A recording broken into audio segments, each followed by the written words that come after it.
좋은 친구입니까? 라는 제목으로 말씀을 나누고 은혜 나누기 원합니다. 좋은 친구입니까? 라는 제목을 딱 선택하고 오늘 본문을 보니까 다윗과 요나단의 이야기가 나옵니다. 딱 보는 순간 이건 주일학교 설교다 라는 마음이 제 안에 들었는데 물론 주일학교 설교적인 내용이 분명히 들어있습니다. 하지만 말씀을 통해서 하나님께서 우리 안에 주시는 은혜가 있을 거라고 믿고 여러분들이 정말 그런 좋은 친구 되셨으면 좋겠습니다. 교회 바깥에서도 그렇고 교회 안에서도 그렇고 사람은 혼자 살아갈 수 없습니다. 누군가 동행을 하는 사람이 필요하죠. 나를 끌어줄 수 있고 나와 함께 해줄 수 있는 그런 좋은 친구가 필요합니다. 특별히 우리 장지교회 안에서 그런 좋은 친구를 만날 수 있는 귀한 성도님들 되시기를 주의 이름으로 축복합니다.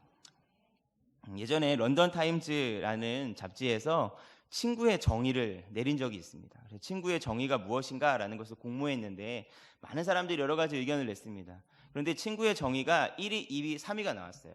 그래서 제가 한번 알려드릴 텐데 3위로 선정된 친구의 정의는 이렇습니다. 친구란 기쁨을 더해주고 슬픔을 나누는 자이다. 쉽게 얘기하면 기쁨을 나누면 기쁨이 2배, 3배가 되고 슬픔을 나누면 그 슬픔이 절반으로 줄어들고 작아지게 된다라는 거죠. 그래서 이런 기쁨을 나누고 또 슬픔을 나눌 수 있는 그런 사람이 좋은 친구다라는 것이 3위로 선정된 정의입니다. 여러분 주변에 그런 친구 다 있으시죠? 네, 그런 친구 있으시기 바랍니다. 자, 두 번째로 2위가 있는데 2위는 뭐였냐면 친구란 한 보따리의 동전이다 라고 이렇게 정의를 내렸습니다. 한 보따리의 동전이다. 이게 무슨 말이냐면 내 모든 사정을 이해하고 도와주고 물심양면으로 지원해주는 사람. 한 보따리의 동전을 가지고 내 물심양면으로 나의 어려움들을 지원해주는 그런 사람이 좋은 친구다. 그러니까 뭐 돈 없을 때 돈 잘 빌려주고 뭐 어디 가자 그러면 빨리 나오고 물심양면으로 나를 도와주는 그런 친구가 좋은 친구다라고 정의를 내렸습니다. 그럼 영의 1위는 무엇인가? 정의를 살펴보니까 이렇습니다. 친구란 온 세상이 나에게서 떠날 때, 다 나를 버릴 때 내게로 오는 자가 진정한 친구다. 이게 영의 1위로 뽑혔어요. 모든 사람들이 나를 떠나가고 뭐 내가 잘못해서 그럴 수도 있고 뭔가 일이 있어서 그럴 수도 있지만 다 나를 떠나갈 때 아무도 없다고 느껴지는 그 혼자밖에 없다고 느껴지는 그 순간에 나를 찾아와서 내 손을 잡아주는, 나를 위로해주는, 찾아오는 그 사람이 진정한 친구다라고 이렇게 이야기하는 것을 보게 됩니다. 오늘 말씀을 묵상하면서 다윗과 요나단 이 두 사람의 관계가 이런 좋은 친구인 것 같다라는 생각이 들었습니다. 기쁨을 늘려주고 슬픔을 줄여주는 친구. 다윗과 요나단 그러지 않겠습니까? 또 다윗과 요나단 어떻습니까? 또 한 보따리의 동전과 같이 모든 것을 도와주고 후원해 줄 수 있는 그런 친구가 이 두 사람 아닌가라는 생각도 들고 또 모두가 나를 떠날 때 와서 위로해 줄 수 있는 친구가 이 두 사람의 관계다라는 생각을 하게 됩니다. 여러분에게는 이런 다윗에게 요나단이 있었던 것처럼 또 요나단에게 다윗이 있었던 것처럼 그런 좋은 친구가 있으십니까? 있으시길 바랍니다. 그런데 그런 친구가 없다고 해도 너무 속상해하지 않으셨으면 좋겠습니다. 왜냐하면 우리에게 이 정의와 딱 떨어지는, 제가 말씀드렸던 이 정의와 딱 떨어지는 그런 좋은 친구가 이미 존재하고 있기 때문입니다. 누구일까요? 예수 그리스도죠. 예수님은 우리의 가장 좋은 친구가 되시는 줄 믿습니다.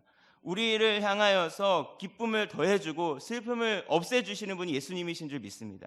뿐만 아니라 우리를 향하여서 모든 것을 내어주기까지 아낌없이 주시는 분도 예수님이시고 뿐만 아니라 우리 모두가 나를 떠나는 그 순간에도 나를 찾아와서 위로하고 격려해 주시는 분이 예수님이신 줄 믿습니다. 그래서 오늘 이 다윗과 요나단 이 두 사람의 관계를 바라보면서 나의 친구 되신 예수님을 기억하고 우리는 어떤 사람이 되어야 될지 어떤 좋은 친구가 되어야 될지 말씀을 통해 결단하는 그런 시간 되었으면 좋겠습니다.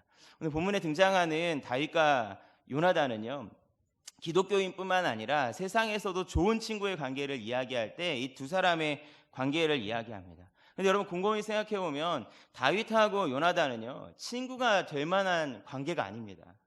사실 친구가 될 수 없는 사이입니다. 왜 그러냐 하면 요나단은 사울왕의 아들이에요. 왕자죠. 근데 다윗은 그냥 뭐 평범한 사람에 불과합니다. 그리고 역사적으로 봤을 때도 요나단의 나이가 다윗보다 훨씬 더 많은 것을 우리가 알 수 있습니다. 그런데 이 두 사람이 친구가 된 거죠. 그럼 어떻게 이 두 사람이 친구가 되었는가? 가만히 생각해 보면 그런 것 같습니다. 요나단이 먼저 손을 내밀었기 때문에 요나단이 찾아와서 같이 친구하자 그랬기 때문에 친구 된 것 같아요. 다윗이 찾아가서 내 친구 돼주세요라고 얘기한 게 아니라 요나단이 그렇게 해 주었기 때문에 친구가 된 것을 보게 됩니다. 그래서 이 두 사람의 관계를 좀 살펴보면서 성경이 말하는 좋은 친구는 어떤 친구인지를 우리가 좀 생각해 보면 좋겠습니다. 크게 요나단이 먼저 찾아왔으니까 요나단의 모습을 통해서 우리가 생각해 볼 텐데, 요나단을 바라보면 크게 세 가지의 모습을 볼 수 있습니다. 이 모습이 진짜 성경이 말하는 좋은 친구의 모습인 것 같아요. 제가 세 개의 단어로 설명을 할 텐데, 첫 번째는 먼저입니다. 뭐라고요? 먼저죠. 두 번째는 뭐냐면 함께예요. 뭐라고요? 함께. 세 번째는 아낌없이입니다. 세 가지 뭐라 그랬죠? 먼저, 함께, 아낌없이. 먼저, 함께, 아낌없이. 이 세 개의 단어로 요나단과 또 좋은 친구의 모습을 우리가 한번 생각해 볼 수 있을 것 같아요. 먼저는 뭐냐? 요나단이 먼저 다윗에게 찾아간 거죠. 그 좋은 친구는 어떤 사람이냐? 먼저 찾아와 주는 사람인 것을 알 수 있습니다. 앞에 말씀드렸다시피 다윗과 요나단은 친구가 될 수 없는 관계입니다. 신분의 차이가 있어요. 요나단은 왕자이고 사울의 아들입니다. 다음번에 왕이 될 사람이죠.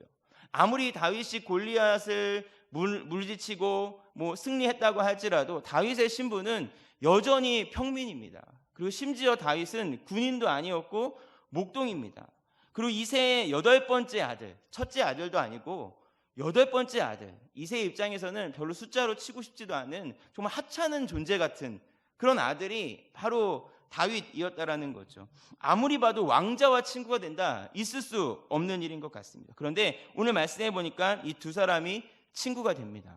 1절 말씀해 보면 하반절에 이렇게 얘기합니다. 요나단의 마음이 다윗의 마음과 하나가 되어 요나단이 그를 자기 생명같이 사랑하니라.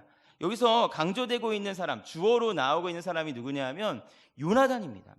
요나단의 마음이 다윗에게로 향한 것이고 요나단이 다윗을 생명처럼 사랑한 거죠. 결국 요나단으로부터 다윗에게 먼저 손이 내밀어졌다라는 것을 우리가 발견할 수 있습니다.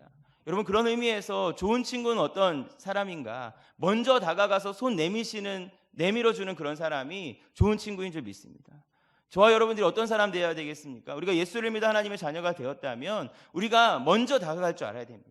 우리보다 어려운 사람들, 위로가 필요한 사람들, 격려가 필요한 사람들, 도움이 필요한 사람들을 찾아가서 먼저 손 내미는 거죠. 먼저 손 내밀 때 관계가 시작이 되는 거고, 먼저 손을 내밀어 다가가 줄 때 그런 좋은 친구의 관계가 세워질 수 있게 되는 것을 기억하시면서 좀 먼저 다가갈 수 있는 그런 성도님 되시기를 바랍니다. 두 번째는요, 함께입니다.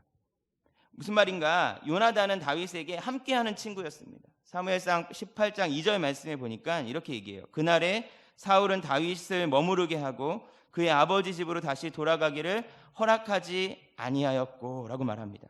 다윗을 왕궁에 머물게 했다라는 것인데요. 여러분, 다윗이 왕궁에 머물도록 명령한 사람, 여기 말씀 속에서 사울 왕이라고 등장하는 것을 봅니다. 사울이 다윗을 왕궁에 머물게 했다라고 말하는데, 가만히 말씀의 전후 문맥을 살펴보면 사울의 진심은 아니었던 것 같아요. 사울의 진심은 다윗을 돌려보내는 것 같습니다. 자기 고향으로 돌려보내는 것. 왜 그랬냐? 7절 말씀해 보니까 골리앗과의 전쟁을 하고 돌아오는 다윗을 향하여, 또 사울을 향하여서 여인들이 노래를 만들어 부르는데, 어떤 노래를 만들어 부르는가? 여인들이 뛰놀며 노래하여 이르되 사울이 죽인 자는 천천히고 다윗이 죽인 자는 만만이로다 한지라. 그러니까 다윗을 만만이고 사울을 천천히라고 얘기한 거죠. 또 이 노래를 들은 사울 왕이 그냥 넘어가지 않습니다. 9절에 보니까 8절에 보니까 이렇게 얘기해요. 사울이 그 말에 심히 불쾌하여 심히 노하여 이르되 다윗에게는 만만을 돌리고 내게는 천천만 돌리니 그가 더 얻을 것이 나라 말고 무엇이냐 하고 그날 후로 사울이 다윗을 주목하였더라 라고 말합니다. 이게 무슨 말인가? 사울이 다윗을 견제하게 되었다라는 겁니다. 그럼 왕궁에 두고 싶었겠습니까? 베들레헴의 목종의 자리로 돌려보내고 싶었겠습니까? 당연히 돌려보내고 싶었죠. 당연히 그 왕궁에 머물면 안 되는 겁니다. 그런데 사울이 다윗을 왕궁에 머물도록 허락했다라고 하는 것은 사실은 사울의 의견보다는 요나단의 의견이 들어가 있는 것을 알 수 있습니다. 요나단은 다윗과 친구를 맺고 싶었고 먼저 다가가는 사람이었고 그와 함께 있고 싶었기 때문에, 함께 거하고 싶었기 때문에 다윗을 왕궁에 머물도록 합니다. 골리앗을 물리쳤어도 사실 다윗은 아직 소년에 불과합니다. 사실 집으로 돌아가면, 아버지 집에 돌아가면 다윗은 어떤 자리로 돌아가느냐? 네가 골리앗을 물리쳤으니까 우리 집에 장남이다 이렇게 올려주는 게 아니죠. 다시 원래 8번째 아들의 자리로 돌아가는 겁니다. 하찮은 그 자리로 돌아가는 거고, 다시 그의 손에는 다시 물맷돌이 쥐어지는 거고, 목동의 자리로 돌아가는 것뿐이죠. 다시 하찮은 존재로 돌아가게 되는 겁니다. 그런데 요나단이 어떻게 합니까? 그런 다윗을 왕궁에 머물게 함으로 말미암아 존귀한 자로 만들어주는 거죠. 그리고 함께 거하면서 어떻게 했는가? 함께 있으면서 교제하고 싶었고, 함께 있으면서 더 마음을 나누고 싶었고, 비전을 나누고 싶었고, 더 하나님의 뜻을 나누고 싶었던 것이 요나단의 마음이었다라는 거죠. 결국 이 왕궁에 있음으로 말미암아 두 사람의 우정은 더 깊어지게 된 것입니다. 사랑하는 여러분, 좋은 사람, 좋은 친구는 어떤 친구냐? 함께 하고자를 원하는 사람입니다. 함께 있고 싶은 사람, 함께 있기를 원하는 사람, 내 옆에 계속 있어주고 계속 있으면서 함께 도와주고 지원해주고 품어주고 싶은 그런 사람, 그런 일들을 하는 사람이 좋은 친구인 줄 믿습니다. 세 번째로 요나단 어떤 친구였는가? 아낌없이 주는 친구죠. 4절에 보니까 이렇게 얘기합니다. 요나단이 자기가 입었던 겉옷을 벗어서 다윗에게 주었고 자기 군복과 칼과 활과 띠도 그리하였더라. 당시에 여러분, 칼을 가지고 있었던 사람, 이스라엘에 통틀어서 칼을 소유하고 있는 사람은 딱 두 사람이었어요. 누구냐 하면 사울왕하고 요나단, 이 두 사람만 칼을 가지고 있었고 나머지는 군대라고 얘기해도 칼이 없는 그런 군대입니다. 쓸만한 무기가 없는 그 시대였거든요. 그런데 요나단이 무엇을 주었다고 얘기합니까? 무기를 주었다고 얘기합니다. 정말 귀한 것을 준 거죠. 정말 소중한 것을 준 겁니다. 그리고 특별히 왕자로서 겉옷을 벗어주고 무기를 주고 이런 행동은 무엇을 의미하는가? 자신의 자리까지 내어주겠다라는 의지를 보여준 겁니다. 그래서 뒤에 사무엘상 23장 17절에 보면 요나단이 다윗에게 이렇게 얘기합니다. 곧 요나단이 그에게 이르기를 두려워하지 말라. 내 아버지 사울의 손이 내게 미치지 못할 것이요 너는 이스라엘의 왕이 되고 나는 내 다음에 될 것을 내 아버지 사울도 안다 하니라 라고 말합니다. 이게 무슨 말인가? 요나단은 하나님의 뜻이 다윗이 왕이 되는 것이라면 자기의 왕의 자리도 내어주겠다라고 말하고 있는 거죠. 얼마나 다윗을 사랑하고 얼마나 다윗을 생명 다해 사랑했는지 자신이 가지고 있는 무기를 줄 뿐만 아니라 자기가 물려받아야 되는 왕의 자리까지 다윗에게 주겠다라고 하는 모습을 보여줍니다. 그래서 성경은 요나단의 사랑을 뭐라고 말하는가? 오늘 본문 1절과 3절 말씀에 자기 생명같이 사랑했다라고 말하는 것을 보게 됩니다. 요나단은 다윗에게 가장 좋은 친구였죠.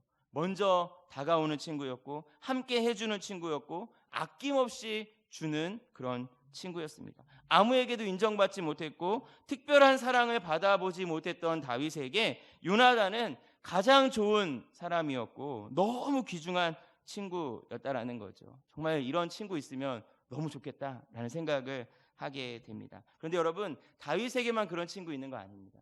저와 여러분들에게도 앞에 말씀드렸다시피 저와 여러분에게도 그런 친구 있는 줄 믿습니다. 누구라 그랬죠? 예수 그리스도. 예수님께서 우리의 가장 좋은 친구 되시는 줄 믿습니다. 언제나 먼저 다가와서 손 내밀어 주시는 분이 예수님이신 것을 기억하시기 바랍니다. 그리고 모든 순간 우리와 함께 하기를 원하시는 분이 예수님이신 줄 믿습니다. 그리고 아무것도 아낌없이, 모든 것을 아낌없이 우리에게 주시는 분도 예수님이신 것을 기억하였으면 좋겠습니다. 예수님의 친구 되심에 대해서 가장 잘 설명해 주고 있는 말씀이 요한복음 15장에 등장하는 말씀입니다. 요한복음 15장에 어떤 이야기가 등장하냐? 예수님을 포도나무라고 얘기하고요, 우리를 가지라고 말합니다. 예수님 나무라 그러고 우리를 가지라고 하면서 가장 이 좋은 친구의 관계를 설명해 주고 있는 것을 보게 되는데, 그러면서 이 요한복음 15장에서도 먼저, 함께, 아낌없이 라는 이 세 개의 단어로 예수님의 사랑을 설명해 주고 있는 것을 보게 됩니다. 첫 번째로 요한복음 15장 16절 말씀해 보니까 이렇게 얘기해요. 너희가 나를 택한 것이 아니요 내가 너희를 택하여 세웠나니 라고 말씀합니다. 쉽게 얘기하면 무슨 말인가? 우리가 믿고 싶어서 기독교를 선택해서 믿은 거 아니라, 내가 믿고 싶어서 신앙을 선택하고 예수님 믿기로 결정해서 내 선택에 의해서 내가 신앙생활을 시작한 것이 아니라, 사실은 그런 마음을 예수님께서 우리에게 주셨다라는 거죠. 그 믿음을 우리에게 주셨기 때문에 믿게 된 거예요. 다시 말씀드리면 이런 거 아닙니까? 예수님께서 나를 택해 주신 거지 내가 예수님을 고른 게 아니라는 겁니다. 무엇을 의미하는가? 예수님께서 먼저 나를 찾아오셔서 나를 잡아주시고 나를 다가오셔서 나의 친구가 되어주셨다라고 하는 것을 의미합니다. 예수님은 어떻게 하셨는가? 항상 먼저 찾아오시는 것을 보게 됩니다. 성경 속에서 슬픈 마음이 있는 자를 찾아가시는 분도 예수님이셨고요, 몸이 아픈 사람을 찾아가신 분도 예수님이었고, 위로가 필요한 사람을 찾아가신 분도 예수님입니다. 모든 순간 예수님은 소외되고 외로운 자들, 정말 사람이 필요하고 누가 나를 도와줄 누군가가 필요한 그 사람들을 찾아가셔서 먼저 손 내미시고 친구가 되어주시는 분이 예수님이셨습니다. 그 예수님께서 오늘 저와 여러분들에게도 먼저 다가와 주신 줄 믿습니다. 우리가 보잘것없는 존재이고 우리가 죄인이고 사실 아무것도 할 수 없고 어떠한 긍휼도 받을 만한 가치도 없는 저와 여러분들을 향하여서 먼저 다가오셔서 친구하자고, 먼저 다가오셔서 나와 함께 하자고 손을 내밀어 주시는 분이 예수님이라는 사실을 잊지 않으셨으면 좋겠습니다. 두 번째로 예수님은 함께하는 친구였습니다. 어떻게 하는가? 예수님 우리를 찾아오시면서 가장 원하시는 모습은 함께하는 것인 거죠. 그래서 오늘 말씀 요한복음 15장 4절에 보면 예수님이 포도나무요 우리를 가지라고 말하면서 뭐라고 말하느냐? 4절에 내 안에 거하라 나도 너희 안에 거하리라. 예수님 우리가 함께하기를 원하시는데 이건 그냥 손잡고 걸어가는 수준이 아닙니다. 뭐라고 말하냐? 우리의 안에 들어오길 원하시고요, 우리가 예수님 안에 들어가길 원하신다는 거죠. 둘이 하나가 되는 모습을 원하시는 것이 예수님의 마음이라는 것입니다. 예수님께서 우리와 함께하고 싶어 하세요. 그래서 여러분, 하나님께서 예수님을 이 땅에 보내실 때 마리아에게 천사를 보내면서 예수님의 이름을 하나 더 주시지 않습니까? 그 이름이 뭡니까? 임마누엘이죠. 임마누엘. 여러분, 임마누엘의 뜻이 뭔지 아십니까? 하나님이 우리와 함께 하신다. 예수님을 이 땅에 보내시는 이유가, 예수님 이 땅에 오신 이유가, 사명이 뭐냐? 우리와 함께 하시기 위해서 이 땅에 오셨다라는 거죠. 이 함께 하는 것은 내 안에 들어오는 것이고 우리가 예수님 안에 들어가는 것을 의미한다라는 것입니다. 그 정도로 주님은 우리와 함께 하기를 원하십니다. 요한계시록 3장 20절 말씀해 보니까 이런 말씀이 있죠. 볼지어다 내가 문 밖에 서서 두루두루이노니 누구든지 내 음성을 듣고 문을 열면 내가 그에게로 들어가 그로 더불어 먹고 그는 나로 더불어 먹으리라. 이 말씀이 있습니다. 이 말씀을 생각할 때마다 그림 하나가 생각나요. 그게 뭐냐 하면 윌리엄 홀만 헌트라고 하는 사람이 1904년에 한 성공의 성당에다가 그린 벽화입니다. 이 벽화에 보면 어떻게 그려져 있느냐? 제목은 세상의 빛이에요. 예수님께서 문 앞에 서 계시는 거죠. 기억나시는 분도 계실 겁니다. 문 앞에 서 있어요. 그리고 그냥 서 있는 게 아니라 머리에 가시관을 쓰고 손에 등을 들고 있어요. 세상의 빛이죠. 등불을 들고 있고 문을 두드리고 있는 장면. 혹시 이런 그림 보신 적 있으세요? 저는 이 말씀을 생각할 때마다 이 그림이 생각납니다. 근데 이 그림을 가만히 살펴보면 어떻게 돼 있냐? 문이 이렇게 덩굴이 져 있어요. 그러니까 문에 연지가 오래된 거죠. 문을 연지가 오래돼가지고 거기에 막 나무가 자라고 있고 뭐 덤불이 이렇게 막 돼 있는 거죠. 그래서 숲풀처럼 막 이렇게 되어져 있는 것을 보게 됩니다. 그리고 예수님께서 가시관을 쓰시고 굉장히 슬픈 표정으로 등불을 드시고 문을 두드리고 있는 거죠. 또 이 그림에 재밌는 게 뭡니까? 손잡이가 없죠. 문에 손잡이가 없습니다. 이 문은 안에서 열어야 되는 문입니다. 다시 말씀드리면 이런 겁니다. 예수님께서 찾아오셔가지고 문을 두드리고 계세요. 마음이 강팍한 자, 문을 연지 오래된 자들을 향해서 두드리고 계세요. 그리고 내가 좀 들어가자고. 옛날에 이런 생각해서 그냥 발로 빵 차고 들어가면 되는 거 아닌가. 그냥 들어오시면 되지. 왜 예수님 허락 받고 들어오시지? 뭐 이런 생각을 했는데 예수님은 우리가 문을 열기를 원하세요. 마음을 열고 예수님을 받아들이고 내가 그가 내 안에 있기를 간절히 원하신다라는 거죠. 사랑하는 성도 여러분, 혹시 마음의 문을 닫고 계시지 않습니까? 연지가 조금 오래되신 분 혹시 이 자리에 계십니까?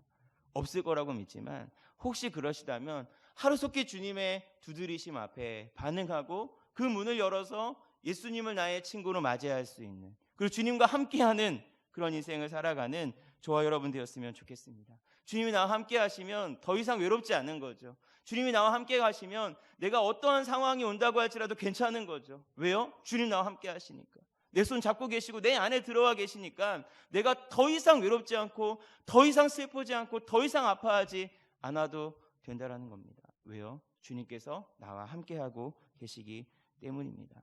혹시 마음의 문이 닫혀 계신 분 있습니까? 오늘 예배를 통해서 다시 한번 우리의 마음의 문을 열고 주님을 맞이할 수 있는 저와 여러분 되었으면 좋겠습니다. 마지막으로 예수님은 아낌없이 주는 친구입니다. 요한복음 15장 13절 말씀에 예수님의 가장 큰 사랑이 무엇인지를 말씀해 주는데 이렇게 얘기합니다. 사람이 친구를 위하여 자기 목숨을 버리면 이보다 더 큰 사랑이 없나니 라고 말합니다. 그리고 예수님은 이 말씀을 하시면서 뭐라고 얘기하시느냐, 내가 그 사랑을 실천하는 사람이야 라고 말씀해 주시는 거죠. 사람이 친구를 위해서 목숨을 버리면 이보다 더 큰 사랑이 없다. 여러분 주변에 여러분을 위해서 목숨을 버려줄 친구가 있습니까? 여러분 누군가를 위해서 목숨을 버릴 수 있습니까? 사람에게 제일 중요한 건 뭐예요? 뭐 대답을 하시죠. 목숨이지 않습니까? 그래서 어렸을 때 다 그러잖아요. 너 죽어 뭐 이렇게 얘기하잖아요. 그럼 다 무서워 떨잖아요.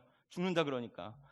목숨이 제일 소중한 거잖아요. 근데 이 목숨을까지도 내어주는 것이 진정한 친구의 모습이라는 거죠. 근데 이 말씀을 이루시기 위해서 예수님께서 저와 여러분, 죄로 죽을 수밖에 없는 우리를 위해서 십자가에 달려 죽으심으로 물가피를 쏟으시고 우리의 생명을 주시면서 사랑하여 주셨다라고 말씀해 주신 것을 보게 됩니다. 사랑하는 성도 여러분, 예수님은요 우리에게 먼저 다가오셔서 손 내미시는 분인 줄 믿습니다. 또 우리와 함께 하시기를 원하시고 우리의 어떠함과 상관없이 우리와 함께 하기를 원하시는 분인 줄 믿습니다. 그리고 무엇보다도 모든 것을 아낌없이 주시는 가장 좋은 친구가 예수 그리스도라고 하는 사실을 기억하시면서 그 주님 앞에 우리도 좋은 친구로 그 모습 그대로 다가갈 수 있는 저와 여러분 되시기를 주의 이름으로 축복합니다 라고 얘기하고 설교가 끝나면 좋겠죠. 네, 저도 이러면 좋겠습니다. 그런데 그렇지가 않아요. 여러분 이런 친구는요 교회 안에 있는 것도 있지만 교회 바깥에도 있지 않습니까? 예수님 믿어도 이런 친구가 좋은 친구고 예수님 안 믿는 세상 사람들에게도 이런 친구가 좋은 친구, 먼저 다가가면 좋은 친구 아닙니까? 그렇죠. 그러면 뭐 함께 해주면 좋은 친구 아닙니까? 예수 안 믿어도. 그리고 아낌없이 주는 친구 세상에도 있습니다. 그러면 성경에서 말하는 좋은 친구와 세상에서 말하는 좋은 친구가 다르다는 거죠. 다윗과 요나단이라고 하는 이 두 사람의 친구 관계에 예수님과 우리라고 하는 이 친구 관계와 세상이 말하는 친구 관계는 전혀 다른 친구 관계가 있다라는 것을 좀 기억하셨으면 좋겠고 그게 무엇인지 우리가 잠깐 살펴보고 함께 기도하면 좋겠다는 생각이 듭니다. 여러분 성경이 말하는 친구, 특별히 오늘 본문에 나오는 다윗과 요나단 이 두 사람의 친구 관계는 세상에서 이야기하는 그런 친구의 수준을 넘어섭니다. 어떤 모습이 친구의 모습인가? 오늘 말씀 사무엘상 18장 3절 말씀을 우리 같이 한번 읽어보면 좋겠는데 우리 같이 한 목소리로 3절 말씀만 한번 읽겠습니다. 시작. 요나단은 다윗을 자기 생명같이 사랑하여 더불어 언약을 맺었으며. 뭐가 차이가 있습니까?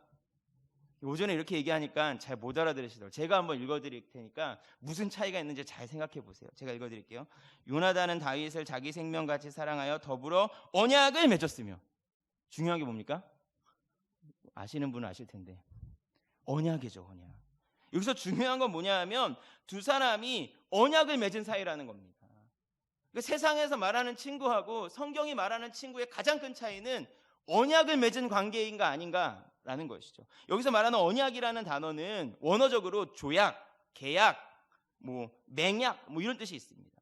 절대로 깨트릴 수 없는 것을 의미하는 거죠. 여러분 고대 근동 사회에서 언약을 맺는다라는 것은 특별한 의미가 있습니다. 어떻게 하는가? 이 언약은 생명을 다해 지키겠다는 의미가 있어요. 그래서 언약식을 합니다. 언약의 예식을 하는 거죠. 어떻게 하느냐? 재물을 가져다가 절반을 딱 쪼갭니다. 그리고 나서 언약을 맺는 두 사람이 어떻게 하는가? 이 재물 사이를 왔다 갔다 하는 거예요. 그러면서 이 언약을 지키지 않으면 이 재물이 쪼개진 것처럼 우리도 죽음을 맞이하게 될 거다 라고 하는 생명을 건 언약을 의미하는 거죠. 이런 언약에 사용되었던 단어가 여기 쓰인 단어입니다. 창세기 15장에 보면 하나님과 아브라함이 언약을 맺으세요. 아브라함을 향해서 하나님 뭐라고 말씀하시느냐? 내가 너를 복의 통로로 세울 것이고 너를 말미암아 하늘의 별과 같이 정말 큰 민족을 이룰 것이다 라고 말씀을 해주시죠. 근데 아브라함이 그동안 살아왔던 인생을 보니까 잘 믿을만 하지 못한 거예요. 그러니까 하나님이 언약을 맺자 그러십니다. 그래서 아브라함이 재물을 준비하고 재물을 반으로 딱 쪼갭니다. 당시 문화에 따라서. 그리고 그 밤에 하나님께서 횃불을 가지고 불 가운데 임하셔서 그 재물 사이를 왔다 갔다 하십니다. 이 모습을 바라보면서 아브라함이 믿은 거죠. 하나님과 내가 언약을 맺었구나. 하나님의 약속은 반드시 이루어지는구나 라고 믿게 되고 아브라함도 하나님을 향한 충성과 믿음을 다하고 하나님도 아브라함에게 일하시는 역사가 일어나는 것을 성경 속에서 봅니다. 여러분 그렇지 않습니까? 아브라함과 하나님이 맺은 약속이 이루어졌습니까? 안 이루어졌습니까? 이루어졌죠. 아브라함을 통해서 이스라엘이 생겼잖아요. 아브라함을 통해서 믿음의 가문이 믿음의 세대가 세워지는 역사가 일어나서 사실 오늘도 아브라함의 후손으로 저희가 모여서 예배하고 있는 거 아니겠습니까? 하나님의 약속이 반드시 이루어졌습니다. 이게 바로 언약이 갖고 있는 의미라는 거죠. 그런 의미에서 다윗과 요나단이 친구된 것은 언약을 의미하는 것이고, 이 언약은 절대로 깨트릴 수 없는 약속이다 라고 하는 사실을 기억하셨으면 좋겠습니다. 여러분, 친구 관계가 어때요? 세상의 친구 관계나 우리의 친구 관계 어떻습니까? 좋을 때는 좋고 싫으면 확 돌아서는 거 아닙니까? 그렇죠. 교회에서도 그런 모습을 종종 봅니다. 제가 아직 장지교회 부임해서 그런 성도님 아직 못 봤는데요. 이전에 있던 교회 보니까 뭐 별것도 아닌 것 같다 싸워서 절교하던데요. 예수 믿는 사람들끼리. 또 막 언제 그랬냐는 듯이 또 막 잘 지내던데요. 또 금방 또 싸우던데요. 싸우고 잘 지내고 싸우고 잘 지내고. 이게 친구죠. 맞아요. 세상이 말하는 친구는 이런 것도 친구입니다. 그런데 성경이 말씀하시는 친구는 그런 거 아닙니다. 내 감정, 내 상황, 내 환경, 내 느낌, 내가 느끼는 어떤 일들, 내가 겪는 어떤 상황들, 이런 모든 외부적인 것들 상관없이 친구의 언약을 맺었다면 그 언약을 깨트리지 않고 생명을 다해 지키는 거죠. 다윗과 요나단의 친구의 관계가 그런 관계였음을 기억하셨으면 좋겠습니다. 실제로 요나단이 어떻게 합니까? 아버지 사울왕이 다윗을 죽이려고 할 때 사실 왕을 거역하는 행동이잖아요. 그런 순간에도 다윗을 여러 번 구해줍니다. 다윗의 목숨을 살려주죠. 다윗은 어떻게 합니까? 사울과 요나단이 전쟁에서 죽었어요. 그리고 다윗이 이스라엘의 왕이 됐죠. 그러면 왕으로서 그냥 살면 되는 거 아니에요? 다 누리면 살면 되는 거 아닙니까? 사울의 재산 다 뺏어가지고 자기 거 됐으니까 내가 누리면 살면 되는 거 아니에요? 그런데 요나단의 아들 무비보셋을 굳이 찾아냅니다. 그리고 그에게 사울의 재산, 요나단의 재산을 다 회복시켜 줍니다. 그리고 그를 자기의 식탁에 불러가지고 함께 식사하고 함께 교제하면서 사랑을 나누는 모습을 보게 됩니다. 왜 이렇게 했을까요? 언약 때문입니다. 왜 이렇게 했을까요? 요나단과 맺은 그 언약, 절대로 깨트릴 수 없는 이 맹약을 맺었기 때문에 다윗과 요나단의 그 언약 때문에 다윗이 무비보셋을 선대한 것을 보게 됩니다. 사실 이 선대로 말미암아 영원히 원수될 수밖에 없었던 사울의 집안과 다윗의 집안이 화목하게 되고 회복하게 되는 역사를 우리가 성경 속에서 보게 됩니다.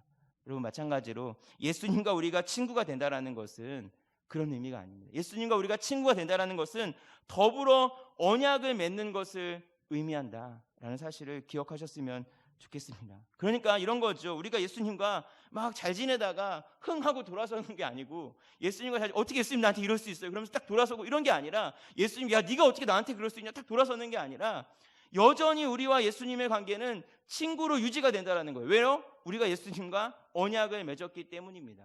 여러분, 우리가 아무리 죄를 짓고 아무리 악을 행하고 아무리 예수님 앞에 잘못을 한다고 할지라도 주님은 오늘 말씀처럼 먼저 다가와 주십니다. 여전히 먼저 다가와 주세요. 그리고 이렇게 얘기하셔요. 너 왜 그래? 돌아서 회복해. 먼저 다가와 주셔서 손 내밀어 주시는 분이 예수님이신 것을 믿습니다. 그리고 우리가 어떤 마음가짐과 어떤 상황에 있다고 할지라도 예수님 찾아오셔서 야 내가 네 안에 들어가고 싶어. 네 마음의 문을 열어줘. 포기하지 않으신 분이 예수님이신 것을 믿습니다. 그리고 생명까지 아끼지 않고 모든 것을 우리에게 주기를 원하시는 분, 우리의 어떠함과 상관없이 그렇게 언약을 지켜내시는 분이 예수 그리스도 그분이시라는 사실을 잊지 않으셨으면 좋겠습니다. 그래서 여러분, 성경에서 하나님의 사랑, 예수 그리스도의 사랑을 이야기할 때 뭐라고 얘기하느냐? 저희 교회 삼부 성가대 이름을 얘기합니다. 뭔지 아세요? 잘하시네. 헤세드. 헤세드가 무슨 뜻인지 아세요? 헤세드는 변하지 않는 사랑이란 뜻입니다. 포기하지 않는 사랑이란 뜻입니다. 세상이 다 변해버리고 다 포기하지만 하나님의 사랑, 예수 그리스도의 사랑은 우리를 향하여서 포기하지 않는 그 사랑이라는 거죠. 오늘 예수님께서 저와 여러분을 우리를 친구 삼아 주시면서 뭐라고 말씀하시는가? 변하지 않는 사랑으로 사랑하겠다라고 말씀해 주시는 줄 믿습니다. 그럼 이 사랑을 받은 저와 여러분은 이 언약 관계이기 때문에 우리도 해야 될 의무와 책임과 그런 모든 것들이 있지 않겠습니까? 그럼 우리가 해야 되는 일은 뭐냐? 예수님 우리에게 하라고 하신 일은 뭐냐? 요한복음 15장 13절 14절에서 알 수 있어요. 뭐라고 얘기하냐? 이렇게 얘기합니다. 사람이 친구를 위하여 자기 목숨을 버리면 이보다 더 큰 사랑이 없나니, 뒤에가 중요한데요. 너희는 내가 명하는 대로 행하면 곧 나의 친구라. 너희가 내가 명하는 대로 행하면 곧 나의 친구다라고 말씀합니다. 그럼 질문 이런 거죠. 예수님이 우리에게 명하신 게 무엇인가? 우리가 지켜야 되는 건 무엇인가? 바로 위에 말씀에 등장을 하는데 요한복음 15장 9절 10절에 이렇게 말씀합니다. 아버지께서 나를 사랑하신 것 같이 나도 너희를 사랑하였으니 나의 사랑 안에 거하라. 내가 아버지의 계명을 지켜 그의 사랑 안에 거하는 것 같이 너희도 내 계명을 지키면 내 사랑 안에 거하리라 라고 말씀합니다. 쉽게 얘기하면 이런 거죠. 결국엔 계명을 지키라는 겁니다. 하나님이 예수님 우리에게 행하라고 한 일은 계명을 지키라는 거예요. 그럼 이 계명은 뭘까요? 조금 더 앞에 보면 이렇게 얘기합니다. 12절 말씀에 내가 너희를 사랑한 것 같이 너희도 사랑하라 하는 이것이니라. 결국엔 예수님께서 우리에게 원하시는 것은 사랑하라는 거예요. 근데 이 사랑은 어떤 사랑이냐? 간단히 설명드리면 이래요. 하나님이 그의 아들 예수를 사랑하시죠. 아닙니까? 아들이니까 사랑하지 않겠습니까? 하나님이 예수님을 사랑하세요. 예수님이 이 사랑을 받았어요. 이 하나님이 예수님을 사랑하신 그 사랑 때문에 예수님이 저와 여러분들을 사랑하신 거예요. 이해되세요? 우리가 뭘 잘해서 사랑하는 게 아니라, 우리가 뭐 기특해가지고 사랑하는 게 아니라, 오늘 이렇게 예배 나왔어 막 이렇게 좋아해서 이렇게 사랑해 주는 게 아니라, 하나님이 예수님을 사랑하셨기 때문에 그 받은 사랑의 동기로 우리를 사랑해 주셨다라는 거죠. 그러면서 예수님 뭐라고 말씀하시느냐? 내가 너희를 이렇게 사랑해 주었으니까 너희도 누군가를 사랑하라는 거죠. 그러니까 우리가 누군가하고 친구를 맺고 누군가에게 선을 행하고 누군가를 사랑할 때 그 사람의 어떠함 때문에 사랑하는 것이 아니라 예수님께서 우리에게 사랑을 정말 세상이 줄 수도 없고 알 수도 없는 그 사랑을 베풀어 주셨기 때문에 그 사랑의 동기로 말미암아, 받은 사랑의 동기로 말미암아 우리의 그 사랑을 흘려보내야 된다라고 말씀해 주고 있는 것을 보게 됩니다. 그리고 이게 언약이고 이게 약속이고 이걸 행할 때 네가 내 친구다 라고 예수님께서 말씀해 주고 있는 것을 보게 됩니다. 사랑하는 성도 여러분, 세상의 사랑은요 쌍방이죠. 쌍방, 서로 하는 거 아닙니까? 내가 주면 걔도 줘야죠. 그래서 아이들이 이런 거 얘기합니다. 생일 파티 초대를 하면서 생일 파티에 가서 선물을 주죠. 선물을 주면서 꼭 하는 말이 있어요. 뭐라 그러는지 아세요? 내 생일은 12월 1일이야 주는 거죠. 이게 무슨 말입니까? 내가 줬으니까 너도 나한테 줘야 돼. 이게 여러분 자라가지고 어떻게 됩니까? 내가 네 결혼식에 갔으니까 너는 내 결혼식에 와야 돼. 그렇죠? 내가 너의 아들의 돌잔치에 갔으니까 너는 반드시 나의 아들의 돌잔치에 와야지. 뭐 이렇게 뭔가 기브 앤 테이크의 모습으로 나오지 않습니까? 근데 이거는 세상이 말하는 사랑이에요. 세상이 말하는 친구의 모습이죠. 근데 성경이 말하는 사랑은 그런 사랑 아닙니다.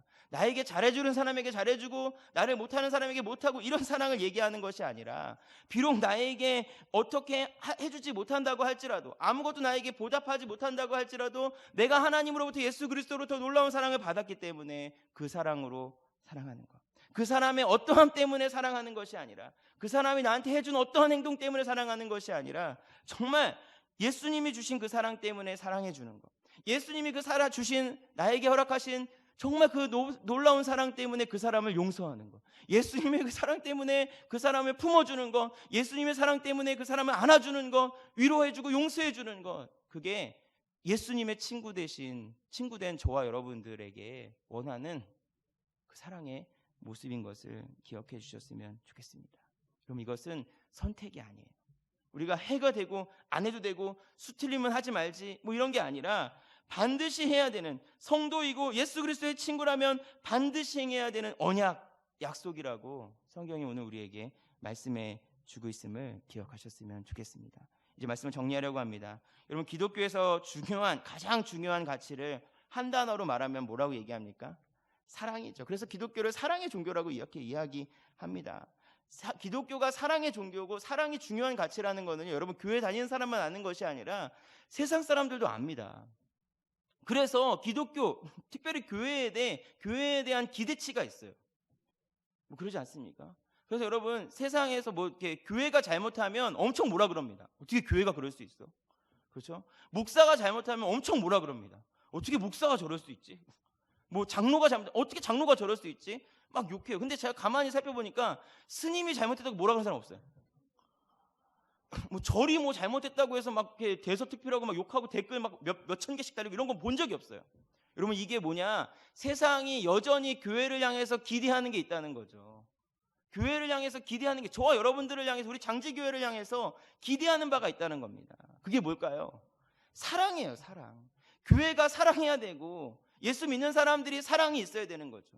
근데 여러분, 왜 세상으로부터 교회가 지탄을 받고 세상으로부터 왜 욕을 먹고 이런 말도 안 되는 일들을 우리가 겪고 있는가?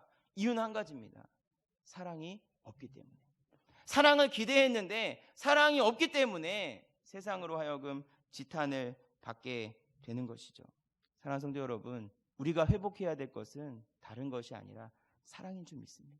우리가 행해야 되는 이 사랑은 세상 사람들이 나에게 어떻게 대해주기 때문에 내가 사랑해주고, 누군가가 나를 어떻게 대해주기 때문에 사랑해주고, 이런 사랑이 아니죠.